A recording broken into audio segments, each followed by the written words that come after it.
Good morning everyone. This is Makam Sirisha, PGT in MLT, KGBB Mantralayam. Today we are discussing the another metabolic process, that is the beta oxidation of fatty acids. So today we are discussing about the beta oxidation of fatty acids. This is also one of the metabolic pathway which yields the energy.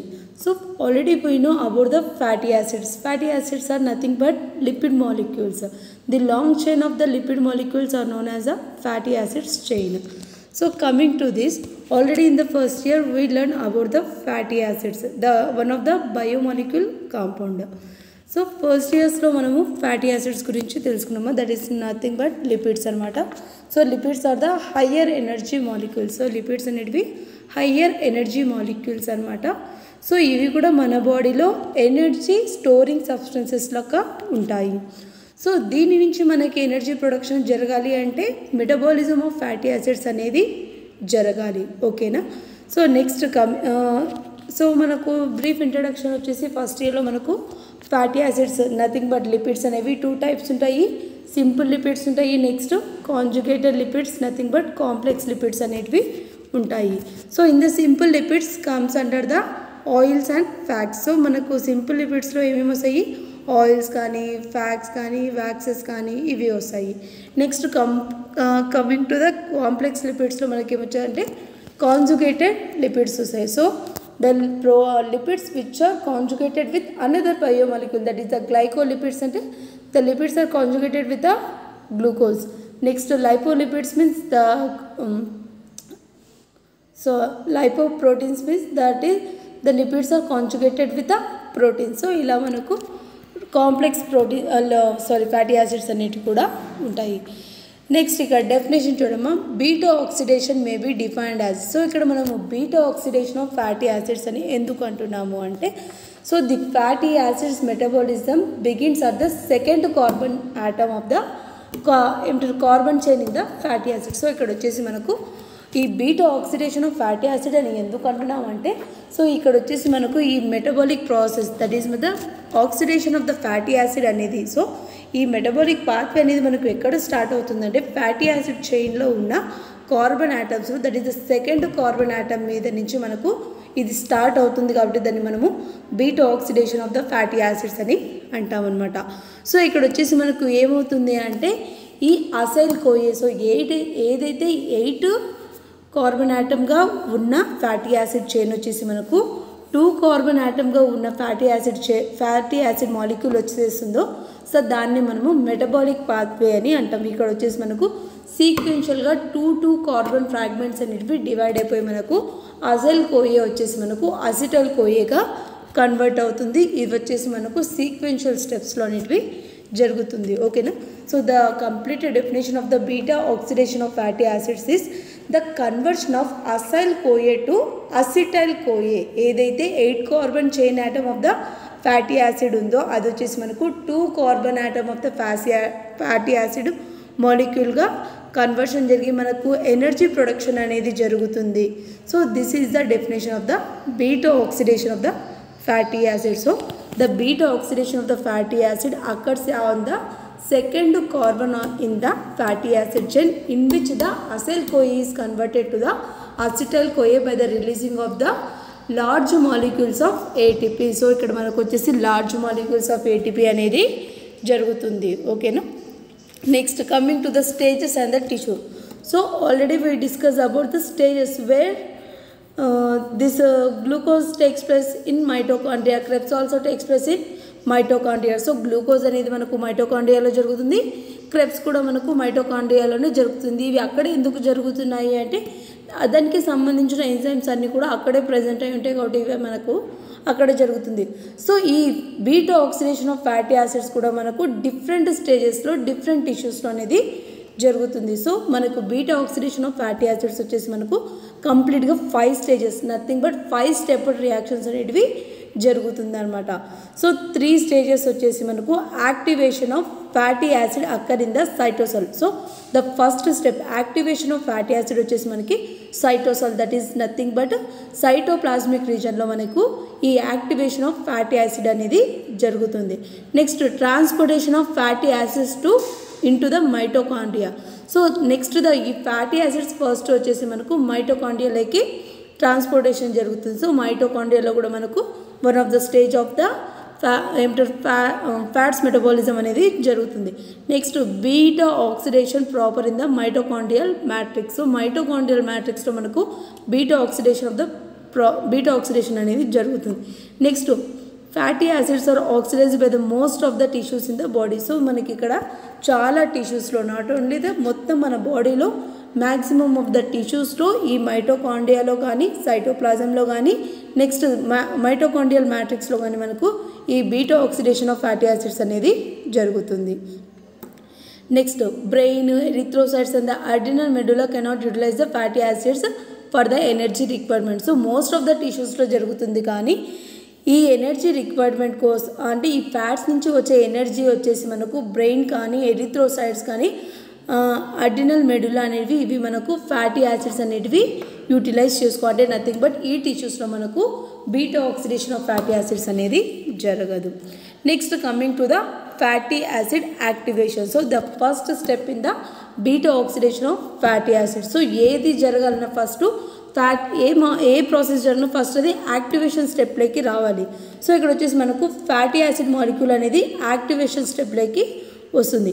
The fatty acids are activated to the acyl CoA by the thiokinase or the acetyl CoA synthesis. So ఇక్కడ వచ్చేసి మనకు fatty acids అన్నీ కూడా మనకు acyl కోఏగా convert అవుతాయి, nothing but activate అనేది అవుతుంది. So fatty acids are converted to the acyl CoA by the enzyme thiokinase. So thiokinase అనే ఎంజైమ్ని యూటిలైజ్ చేసుకొని ఫ్యాటీ యాసిడ్స్ అన్నీ కూడా యాక్టివేట్ అయిపోయి మనకు అసైల్ కోఏగా కన్వర్ట్ అవుతాయి. ఆల్రెడీ చెప్పాను కదా, ఫ్యాటీ యాసిడ్ మెటబాలిజం అంటే నథింగ్ బట్ అసైల్ కోఏ వచ్చేసి మనకు అసిటైల్ కోఏగా కన్వర్ట్ అవ్వాలి. ఎలాగైతే గ్లైకోలిసిస్ గ్లూకోజ్ వచ్చేసి మనకు పైరువేట్గా కన్వర్ట్ అవుతుందో ఇక్కడ మనకు అసైల్ కోఏ వచ్చేసి మనకు అసిటైల్ కోఏగా కన్వర్ట్ అవ్వాలి. ఈ అసైల్ కోఏ ఎలా వస్తుందంటే ఫ్యాటీ యాసిడ్స్ వచ్చేసి మనకు యాక్టివేషన్ జరిగినప్పుడు మనకు అసైల్ కోఏగా కన్వర్ట్ అవుతుంది by the enzyme thiokinase. So thiokinase enzyme ద్వారా మనకు ఫ్యాటీ యాసిడ్స్ వచ్చేసి మనకు అసైల్ కోఏగా కన్వర్ట్ అవుతుంది. So the another name for the thiokinase is acyl CoA synthetase. ఓకేనా. సో ది థయోకైనేజెస్ ద్వారా కానీ నెక్స్ట్ థయోకైనేజ్ని మనము అసైల్ కోఏ సింథటేజ్ అనే ఎంజైమ్ అనే ద్వారా కానీ మనకు ఇక్కడ ఈ ఫ్యాట్స్ అనేటివి మనకు ఫ్యాటీ యాసిడ్స్ వచ్చేసి మనకు అసైల్ కోఏగా కన్వర్ట్ అవుతున్నాయి.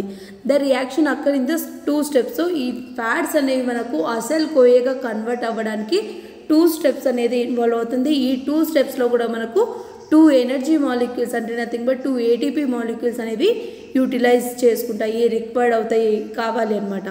Next fatty acids reacts with the ATP to form the adenylate which combines with the coenzyme A to produce the acyl-CoA. So ఇక్కడ వచ్చేసి ఫస్ట్ ద ఫ్యాటీ యాసిడ్ వచ్చేసి మనకు ఏటీపీతో కంబైండ్ అయిపోయి మనకు అసినైల్ అడినలేట్ అనేది ఫామ్ అవుతుంది. ఇది వచ్చేసి మనకు కోఎంజైమ్తో కన్వర్ట్ అయిపోయి మనకు అసైల్ కోఏగా మనకు ఇది కన్వర్ట్ అవుతుంది. 2 high energy phosphates are utilize. So ఇక్కడ వచ్చేసి మనకు 2 ఏటీపీ మాలిక్యూల్స్ అనేటివి యూజ్ అవుతాయి. The enzyme inorganic phosphatase hydrolyze PPi to phosphate. So ఇక్కడ వచ్చేసి మనకు ఈ యూటిలైజ్ చేసుకునేటప్పుడు ఎనర్జీలో మనకు ఏ ఎంజైమ్స్ యూటిలైజ్ అవుతాయంటే హైడ్రోలైజెస్ ఎంజైమ్స్ అనేటివి యూటిలైజ్ అవుతాయి. నెక్స్ట్ ఈ రియాక్షన్స్ అన్నీ కూడా మనకు irreversible reaction, nothing but that cannot be reversed అనమాట. Once they converted means they converted, that's all, they cannot be reversed. So coming to the reaction, activation of fatty acid to acetyl CoA, that is nothing activation of fatty acids. So ఇక్కడ వచ్చేసి మనకు activation of fatty acids వచ్చేసి 2 స్టెప్స్లో involve అవుతుందని చెప్పాం కదా. So first fatty acid వచ్చేసి థయోకైనేజ్ enzyme ద్వారా మనకు అసినడలైట్ అనేది ఫామ్ అవుతుంది. సో ఇక్కడ మనకు one of the ATP molecule అనేది యూటిలైజ్ అవుతుంది. నెక్స్ట్ ది అసినలైట్ వచ్చేసి మనకు కో ఎంజైమ్తో మనకు కంబైండ్ అయిపోయి మనకు అసైల్ కోఏగా కన్వర్ట్ అవుతుంది అనేసి మనము లాస్ట్ స్లైడ్లోనే చెప్పేసుకున్నాం. సో ఇక్కడ ఉంది చూడండి, fatty acids reacts with the ATP to form the acyl adenylate. So ఇక్కడ వచ్చేసి this is the 1 step. So fatty acid అనేది మనకు ఏటీపీతో కలిసిపోయి మనకు అసైల్ అడినలేట్ అనేది ఫామ్ అవుతుంది by the enzyme thiokinase. This is the first step in the activation of fatty acid to acetyl CoA. Next this acyl adenylate which then combines with the coenzyme A. So the second step in the activation of fatty acids is ఇక్కడ వచ్చేసి మనకు assail adenylate వచ్చేసి మనకు coenzyme ఏతో convert అయిపోయి మనకు acyl కోఏగా convert అవుతుంది. This is the second step in the activation of fatty acid to acetyl CoA. So the first step in the beta oxidation of fatty acids is just for activation. So beta oxidation of fatty యాసిడ్స్లో first step వచ్చేసి మనకు activation మాత్రమే. కానీ ఆ activation వచ్చేసి మనకు ఎన్ని స్టెప్స్లో జరుగుతుంది అంటే 2 స్టెప్స్లో జరుగుతుంది. ఆ 2 స్టెప్స్ ఏంటి అంటే ఫ్యాటీ యాసిడ్ వచ్చేసి ఫస్ట్ మనకు అసైల్ అడినలేట్గా కన్వర్ట్ అవుతుంది by the enzyme thiokinase by utilizing the one of the ATP molecule. Next the acyl adenylate వచ్చేసి మనకు కోఎంజైమ్ ఏతో కన్వర్ట్ అయిపోయి మనకు అసైల్ కోఏగా కన్వర్ట్ అయిపోయి మనకు బీటా ఆక్సిడేషన్ ఆఫ్ ఫ్యాటీ యాసిడ్స్లో first step that is the activation step అనేది అయిపోతుంది కంప్లీట్గా. Next transport of acyl CoA into the mitochondria. Already చెప్పాం కదా టిష్యూస్లో మైటోకాండ్రియాలోకి వెళ్ళాలి.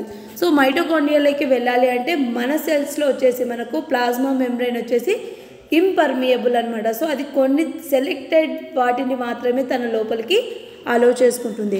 సో అలా అలౌ చేసుకుంటుంది కాబట్టి డైరెక్ట్గా అసైల్ కోఏ మాలిక్యూల్స్ ఏవైతే మనకి ఇక్కడ యాక్టివేషన్ ఆఫ్ ఫ్యాటీ యాసిడ్ నుంచి వచ్చిన అసైల్ కోఏ మాలిక్యూల్స్ అనేవి మైటోకాండ్రియాలోకి ట్రాన్స్ఫర్ అవ్వవు కాబట్టి కార్నిటైన్ అనే సిస్టమ్ ద్వారా మనకు ఈ అసైల్ కోఏ వచ్చేసి మనకు మైటోకాండ్రియాలోకి ఎంటర్ అవుతుంది అనమాట. సో ఇక్కడ చూడండి the inner mitochondrial membrane is impermeable to fatty acid. So the ఏదైతే మైటోకాండ్రియాలో ఉన్న ఇన్నర్ మెంబ్రెయిన్ ఉందో ఆ ఇన్నర్ మెంబ్రెయిన్ వచ్చేసి ఇంపర్మియబుల్ అంటే ఆ మైటోకాండ్రియాలోకి ఫ్యాటీ యాసిడ్స్ని రాకుండా చూసుకుంటుంది అనమాట. A specialized carnitine carrier system. So ఇక్కడ వచ్చేసి మనకు అది ఇప్పుడు ఖచ్చితంగా అసిటైల్ కోఏ అనేది లోపలికి వెళ్తేనే ఫ్యాట్స్ అనేవి మెటబలైజ్ అవుతుంది. కానీ లోపల ఇన్నర్ మెంబ్రెయిన్ మాత్రం అది ఇంపర్మియబుల్. సో ఇక్కడ మనకు కార్నిటైన్ అనే సిస్టమ్ ద్వారా మనకు ఈ అసైల్ కోఏ అనేది లోపలికి మనకు వెళ్తుందన్నమాట. సో ఓకేనా, ఈ ఇది వచ్చేసి మనకు 4 స్టెప్స్లో జరుగుతుంది. Acyl group of the acetyl CoA is transferred into the carnitine. So ఈ acyl group of the acetyl CoA అనేది మనకి ఇక్కడ కార్నిటైన్ సిస్టమ్ ద్వారా మనకు లోపల ఇన్నర్ మెంబ్రెయిన్ ఆఫ్ మైటోకాండ్రియాలోకి వెళ్తుంది. This is catalyzed by the carnitine acyl transferase. So ఈ క్యాట్ అనే ఎంజైమ్ ద్వారా మనకు ఈ అసిటైల్ కోఏ వచ్చేసి మనకు ఇన్నర్ మైటోకాండ్రియల్ మెంబ్రెయిన్కి ఈ అసైల్ కోఏని ట్రాన్స్ఫర్ అవ్వడానికి యూజ్ అవుతాయి. Next the assail carnitine is transferred across the membrane to the mitochondrial matrix. ఎప్పుడైతే ఈ కార్నిటైన్ అసైల్ ట్రాన్స్ఫరేజ్ అనేది అసిటైల్ కోఏతో కంబైన్ అయినప్పుడే అది మనకు లోపలికి వెళ్ళడానికి మైటోకాండ్రియల్ ఇన్నర్ మెంబ్రెయిన్ అనేది పర్మిషన్ ఇస్తుంది. సో అలాగా మనకు దాంతో ఒక స్పెషల్ కెరియర్ ప్రోటీన్స్తో మనము అసైల్ కోఏ అనేది లోపలికి ట్రాన్స్ఫర్ చేస్తున్నాము. సో కార్నిటైన్ అసైల్ ట్రాన్స్ఫరేజ్ 2 అనేది మనకు ఇన్నర్ మైటోకాండ్రియల్ మెంబ్రెయిన్లో ఉంటుంది. ఇది వచ్చేసి మనకు ఏం చేస్తుందంటే assail carnitine to assail కోఏ. So మళ్ళీ మనకు ఇక్కడ ఏదైతే మనకు అక్కడ అటాచ్డ్ అయి వెళ్ళిందో అది మళ్ళీ డీవియేట్ అయిపోయి మనకు కార్నిటైన్ అనేది మళ్ళీ బయటికి సైటోసాల్కి రిలీజ్ అవుతుంది, లోపలికి అసిటైల్ కోఏగా వెళ్ళిపోతుంది. సో ఇది ఎలా ఉంటుందంటే నథింగ్ బట్ ఇప్పుడు ఎవరైనా మనకు అడ్డు పెట్టేసినారనుకోండి మనం లోపలికి వెళ్ళలేము. అదే వాళ్ళకు తెలిసిన వాళ్ళని మనము పిలుచుకొని వెళ్తే మనకు లోపలికి ఎలా అలో చేస్తారు. సో ఇక్కడ కార్నిటైన్ అంటే nothing but assail carnitine assail transferase అనే ద్వారా మనకు ఇక్కడ అసైల్ కోఏ అనేది మనకు లోపలికి వెళ్తుంది. ఇక్కడ చూడండి అసైల్ కోఏ ఇది బయట ఈ మైటోకాండ్రియల్ బయట అనమాట, సైటోసాల్ అనమాట. సో ఇక్కడ వచ్చేసి ఏమవుతుంది మనకు యాక్టివేషన్ స్టెప్ అనేది జరుగుతుంది కదా. సో అసైల్ కోఏ వచ్చేసి మనకు అసిటైల్ కోఏ ఈ క్యాట్ అనే ఎంజైమ్ ద్వారా మనకు అసైల్ కార్నిటైన్గా తయారవుతుంది. ఈ అసైల్ కార్నిటైన్ వచ్చేసి మనకు కెరియర్ ప్రోటీన్ ద్వారా మనకు లోపలికి ఇన్నర్ మైటోకాండ్రియల్ మెంబ్రెయిన్ ద్వారా లోపలికి పిలుచుకొని వెళ్తుంది. నెక్స్ట్ ఈ అసైల్ కార్నిటైన్ అనేది CAT2 అనే ఎంజైమ్ ద్వారా మళ్ళీ మనకు అసైల్ కోఏని విడదీస్తుంది, నెక్స్ట్ కార్నిటైన్ని విడదీస్తుంది. మళ్ళీ కార్నిటైన్ మళ్ళీ ఇక్కడ కంబైండ్ అయిపోయి మళ్ళీ అసైల్ కోఏ నెక్స్ట్ కార్నిటైన్ రెండు కంబైండ్ అయిపోయి మనకు మళ్ళీ అసైల్ కార్నిటైన్ అనేది ఫామ్ అవుతుంది. మళ్ళీ ఈ అసైల్ కార్నిటైన్ అనేది మళ్ళీ ఇన్నర్ మైటోకాండ్రియల్ మ్యాట్రిక్స్లోకి వెళ్తుంది.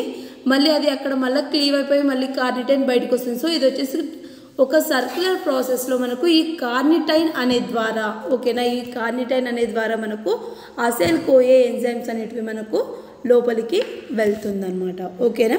Next coming to the beta oxidation. So ఇక్కడ బీటా ఆక్సిడేషన్ అంటే నథింగ్ బట్ ఇక్కడ యాక్టివేషన్ స్టెప్ అనేది కంప్లీట్గా అయిపోయింది. నెక్స్ట్ ఇప్పుడు ఏంది, సో ఇక్కడ మైటోకాండ్రియాలకి ఆల్రెడీ ఫ్యాటీ యాసిడ్ అనేది అసైల్ కోఏ రూపంలోకి వెళ్ళిపోయింది.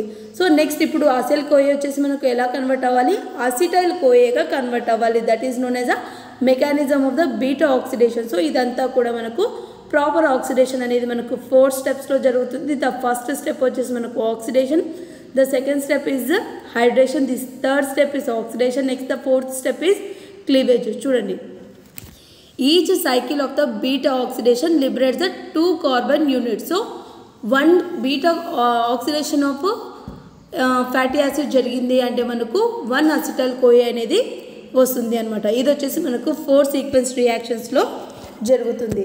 The first step is the oxidation step. So ఈ ఫస్ట్ స్టెప్ ఏంది మనకు ఆక్సిడేషన్ స్టెప్ అనమాట. సో ఆక్సిడేషన్ స్టెప్లో ఏమవుతుందంటే ఏదైతే కార్నిటైన్ సిస్టమ్ ద్వారా మనకు అసైల్ కోఏ అనేది లోపలికి వెళ్తుందో ఆ అసైల్ కోఏ వచ్చేసి మనకు డీహైడ్రేషన్ అంటే oxidation means nothing but removal of hydrogen. So ఇక్కడ మనకు హైడ్రోజన్ అనేటివి మనకు రిలీజ్ అయిపోయి మనకు హైడ్రోజన్ రిలీజ్ అవుతుంది అంటే డీహైడ్రోజనేజ్ ఎంజైమ్ అనేది అక్కడ వర్క్ అవుతుంది అనమాట. సో డీహైడ్రోజనేజ్ అనే ఎంజైమ్ మనకు అక్కడ వర్క్ అయిపోయి మనకు ఆక్సిడేషన్ స్టెప్ అనేది జరుగుతుంది. A double bond is form between the alpha and the beta carbon. So ఇక్కడ మనకు ఆల్ఫా అంటే first carbon atom, next beta అంటే సెకండ్ కార్బన్ ఆటమ్ మధ్యన ఈ డీహైడ్రోజేషన్ స్టెప్ అనేది జరుగుతుంది కాబట్టి మనకు డబుల్ బాండ్ ఫార్మేషన్ అనేది జరుగుతుంది.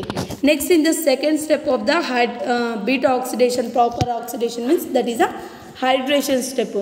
సో ఇక్కడ వచ్చేసి enoyl CoA hydratase brings about the hydration of the double bonds to form the beta hydroxy acyl CoA. So ఇక్కడ వచ్చేసి మనకు ఈనాల్ కోఏ హైడ్రేటేజ్ ద్వారా మనకు ఏదైతే డబుల్ బాండ్ ఫామ్ అయిందో between the 2 carbons that is alpha and beta, అక్కడ వచ్చేసి మనకు కంప్లీట్గా ఇది వచ్చేసి మనకు బీటా హైడ్రాక్సీ అసైల్ కోఏగా కన్వర్ట్ అవుతుంది. Next oxidation step, third oxidation స్టెప్లో ఇక్కడ కూడా మనకు ఆక్సిడేషన్ స్టెప్ అంటే నథింగ్ బట్ హైడ్రోజన్ అనేది రిమూవ్ అయిపోయి మనకు ప్రోడక్ట్ వచ్చేసి బీటా కీటో అసైల్ కోఏగా కన్వర్ట్ అవుతుంది. నెక్స్ట్ ఫోర్త్ స్టెప్లో the final reaction in the beta oxidation is liberate the 2 carbon fragments. ఇక్కడ వచ్చేసి మనకు ఏదైతే బీటా కీటో అసైల్ కోఏ వచ్చేసి మనకు 2 ఫ్రాగ్మెంట్స్గా డివైడ్ అయిపోతుంది. క్లీవేజ్ అంటే ఏంది, డివైడ్ అయిపోవడం. అది వచ్చేసి ఒకటి వచ్చేసి అసైల్ కోఏగా డివైడ్ అవుతుంది, నెక్స్ట్ ఇంకోటి వచ్చేసి అసిటైల్ కోఏగా కన్వర్ట్ అవుతుంది. నెక్స్ట్ ఇది అనేది మనకు 8 స్టెప్ రియాక్షన్స్లో జరిగి మనకు కంప్లీట్గా ఒక పామ్లిక్ అంటే 8 కార్బన్ ఆటమ్ అనేది మనకు కంప్లీట్గా ప్రాసెస్ అనేది జరిగి మనకు ఆక్సిడేషన్ సైకిల్ అనేది ఇలా కంటిన్యూగా జరుగుతూనే ఉంటుంది. The new assail కోఏ. సో ఇక్కడ ఏదైతే ఫామ్ అవుతుందో క్లీవేజ్ స్టెప్లో అసైల్ కోఏ మళ్ళీ ఇది సైటోసాల్లోకి వెళ్ళిపోతుంది. మళ్ళీ అక్కడి నుంచి మనకు కార్నిటైన్ సిస్టమ్ ద్వారా మళ్ళీ అసైల్ కోఏ ఉందో మళ్ళీ అది మైటోకాండ్రియాలో మళ్ళీ సేమ్ ఈ స్టెప్స్ని ఆక్సిడేషన్ స్టెప్ని, హైడ్రేషన్ స్టెప్ని, నెక్స్ట్ ఆక్సిడేషన్, నెక్స్ట్ క్లీవేజ్ స్టెప్ని ఇలా కంటిన్యూగా పర్ఫామ్ అంటే ఆ ఫ్యాటీ యాసిడ్ అనేది ఎంతవరకు ఎన్ని కార్బన్ ఆటమ్స్ ఉందో అన్ని కార్బన్ ఆటమ్స్ అనేవి క్లీవ్ అయిపోయి లాస్ట్ అసిటైల్ కోఏగా కన్వర్ట్ అయ్యేంత వరకు ఈ బీటా ఆక్సిడేషన్ ప్రాసెస్ అనేది జరుగుతూనే ఉంటుందన్నమాట. ఓకేనా. This process is continues till the fatty acid is completely oxidise. So ఎన్ని కార్బన్ ఆటమ్స్ ఉన్నాయో ఆ ఫ్యాటీ యాసిడ్స్లో అన్ని కార్బన్ ఆటమ్స్ అనేవి కంప్లీట్గా ఆక్సిడైజ్ అయిపోయి మనకు అట్లా ద ఫ్యాటీ యాసిడ్ ఒకవేళ 8 carbon atom of the fatty acid chain ఉంటుంటే సో అది వచ్చేసి మనకి complete beta oxidation of fatty acids అన్నీ జరిగి కంప్లీట్గా 8 కార్బన్ ఆటమ్ వచ్చేసి మనకు 2 carbon atom that is acetyl కోఏగా మనకు కన్వర్ట్ అయ్యేంత వరకు కూడా ఈ ప్రాసెస్ అనేది కంటిన్యూగా మనకు మైటోకాండ్రియాలో జరుగుతూ ఉంటుంది. సో ఇక్కడ రియాక్షన్ ప్రకారంగా చూసుకుంటే మనకు beta oxidation of fatty acids చూడండి. సో కంప్లీట్గా ఇది ఫస్ట్ స్టార్టింగ్ నుంచి అనమాట. సో ఫ్యాటీ యాసిడ్ వచ్చేసి ఫస్ట్ మనం ఏం చెప్పాము, యాక్టివేషన్ స్టెప్ చెప్పాము. సో యాక్టివేషన్ స్టెప్లో మనకు థయోకైనేజ్ అనే ఎంజైమ్ ద్వారా మనకు ఫ్యాటీ యాసిడ్ వచ్చేసి మనకు అసిటైల్ కోఏగా కన్వర్ట్ అవుతుంది by the utilization of 2 ATP molecules. Next, this acyl CoA is transferred into the inner mitochondrial membrane through the carnitine system. Already చెప్పుకున్నాం కదా కార్నిటైన్ సిస్టమ్ ద్వారా మనకు అసిటైల్ కోఏ అనేది మనకు ఇన్నర్ మైటోకాండ్రియల్ మెంబ్రెన్స్లోకి ట్రాన్స్ఫర్ అవుతుంది. Next the first step is the oxidation step. So ఇక్కడ అసెల్ కోఏ వచ్చేసి మనకు డీహైడ్రోజనేజ్ ఎంజైమ్ ద్వారా మనకు ఆక్సిడేషన్ జరిగి మనకు ట్రాన్సినోల్ కోఏగా కన్వర్ట్ అవుతుంది. Next this trans enoyl CoA is converted to the beta hydroxy acyl CoA by the enzyme hydratase. So ఇక్కడ హైడ్రేషన్ స్టెప్ అనేది జరిగి మనకు హైడ్రటేజ్ అనే ఎంజైమ్ ద్వారా మనకు ఈ ట్రాన్సినోల్ కోఏ వచ్చేసి మనకు బీటా హైడ్రాక్సిల్ కోఏగా కన్వర్ట్ అవుతుంది. నెక్స్ట్ మళ్ళీ డీహైడ్రోజనేస్ అనే స్టెప్ అనేది జరిగి డీహైడ్రోజనేస్ ఎంజైమ్ ద్వారా మనకు బీటా హైడ్రాక్సీ అసెల్ కోఏ వచ్చేసి మనకు బీటా కీటో అసెల్ కోఏగా కన్వర్ట్ అవుతుంది. Next the last step cleavage స్టెప్లో మనకు బీటా కీటో అసెల్ కోఏ వచ్చేసి మనకు అసెల్ కోఏగా నెక్స్ట్ అసిటైల్ కోఏగా కన్వర్ట్ అవుతుంది. సో ఈ నెక్స్ట్ ఈ అసెల్ కోఏ వచ్చేసి మళ్ళీ మనకు అసెల్ కోఏ ఇన్నర్ మైటోకాండ్రియల్ మెంబ్రేన్లో మళ్ళీ కూడా oxidation step, hydration step, oxidation step, next cleavage step జరిగి మళ్ళీ కంప్లీట్గా మనకు అసిటైల్ కోఏ వచ్చేంత వరకు కూడా మనకు ఈ స్టెప్స్ అనేవి కంటిన్యూగా ఇన్నర్ మైటోకాండ్రియల్ మెంబ్రేన్లో జరుగుతూ ఉంటాయి. నెక్స్ట్ ఏవైతే ఈ అసిటైల్ కోఏస్ అనేవి మనకి ఇక్కడ ఫామ్ అయినాయో ఈ అసిటైల్ కోఏస్ వచ్చేసి మనకు టీసీఏ సైకిల్లో ఇన్వాల్వ్ అవుతాయి. ఆల్రెడీ చెప్పాను, ఫ్యాట్ మెటబాలిజంకి కానీ ప్రోటీన్ మెటబాలిజంకి కానీ గ్లూకోజ్ మెటబాలిజం కానీ అట్ లాస్ట్గా టీసీఏ సైకిల్లోకి వెళ్ళి మనకు ఎనర్జీ ప్రొడక్షన్ అనేది జరుగుతుంది. This acetyl CoA combines with the oxaloacetate to form the citrate. So ఇక్కడ నుంచి మనకు మళ్ళీ టీసీఏ సైకిల్ అనేది వస్తుంది. సో ఇలాగా మనకు కంప్లీట్గా ఆక్సిడేషన్ ఆఫ్ ఫ్యాటీ యాసిడ్ అనేది ఇలా డిఫరెంట్ 5 స్టెప్స్లో అనేటివి జరుగుతుంది. The first step is the activation step, the second step is the oxidation step, the third step is the hydration step, the fourth step is the oxidation step and the fifth step is the cleavage step. So ఇలా మనకు 5 స్టెప్స్లో the complete beta oxidation of fatty acids అనేది జరుగుతుంది. So ఇక్కడ వచ్చేసి oxidation of the palmitic CoA. So ఇక్కడ palmitic CoA అనేది మనకి ఇక్కడ ఆక్సిడేషన్ జరగడానికి ఎన్ని కావాలి అంటే పాల్మిటిక్ కోఏ వచ్చేసి మనకు 8 carbon chain of the fatty acid అమ్మ, ఓకేనా. ఈ 8 chain of the fatty acid వచ్చేసి మనకు ఇట్లా beta oxidation of fatty acids అనేవి 7 సైకిల్స్ జరుగుతాయి మనకు. అప్పుడు 1 పాల్మిటిక్ కోఏ అనేది మనకి ఇక్కడ కంప్లీట్గా మెటబాలైజ్ దట్ ఈస్ ఆక్సిడేషన్ అనేది జరుగుతుందన్నమాట. సో అలా జరిగితే మనకు ఎన్ని మాలిక్యూల్స్ వస్తాయో ఇక్కడ చూడండి. సో 7 సైకిల్స్ అనేవి జరుగుతుంది కాబట్టి 7 సైకిల్స్ దగ్గర మనకు FAD మాలిక్యూల్స్ అనేటివి 7 ప్రొడ్యూస్ అవుతాయి. 1 FAD molecule is equals to the 2 ATP molecule, that is 2 × 7 వచ్చేసి మనకు 14 ATPs అనేటివి వస్తాయి. నెక్స్ట్ 7 NAD మాలిక్యూల్స్ అనేవి ప్రొడ్యూస్ అవుతాయి. 1 NAD molecule is equals to the 3 ATP molecules, 7 × 3 21 ATP molecules. 8 acetyl CoAs అనేటివి ఫామ్ అవుతాయి. 1 acetyl CoA is equals to the 12 ATP molecules, 12 × 8 96 అనమాట. So టోటల్గా మనకు 1 అంటే 8 carbon of the fatty acid వచ్చేసి మనకు మెటబాలైజ్ అయితే 131 మాలిక్యూల్స్ అనేవి 131 మాలిక్యూల్స్ ఆఫ్ ATP అనేది ప్రొడ్యూస్ అవుతుంది. ఈ 131 మాలిక్యూల్స్ ఆఫ్ ATPలో మనం ఆల్రెడీ యాక్టివేషన్ స్టెప్లో 2 ATP మాలిక్యూల్స్ని యూటిలైజ్ చేసుకుంటాం కాబట్టి the net gain of the ATP molecules produced by the 8 carbon atom of the fatty acid chain is 129 ATP molecules. So fats తింటే మనకు already తెలుసు కదా, ఫ్యాట్స్ తిన్నప్పుడు మనకు మోస్ట్గా ఎక్కువ అమౌంట్ ఆఫ్ ATPs అనేటివి రిలీజ్ అవుతాయి. సో ఇక్కడ మనకు ఫ్యాట్స్ అందుకే మనకు త్వరగా సాల్యుబుల్ కూడా అవ్వవు. సో ఫ్యాట్స్ని హయ్యర్ ఎనర్జీ మాలిక్యూల్స్ అని ఎందుకు అంటున్నామంటే just 1 molecule of palmitic CoA వచ్చేసి మనకు మెటబాలైజ్ అయితే 129 ATP మాలిక్యూల్స్ అనేటివి రిలీజ్ అవుతాయి అన్నమాట. So this is all about the beta oxidation of fatty acids. ఓకేనా, థ్యాంక్ యూ.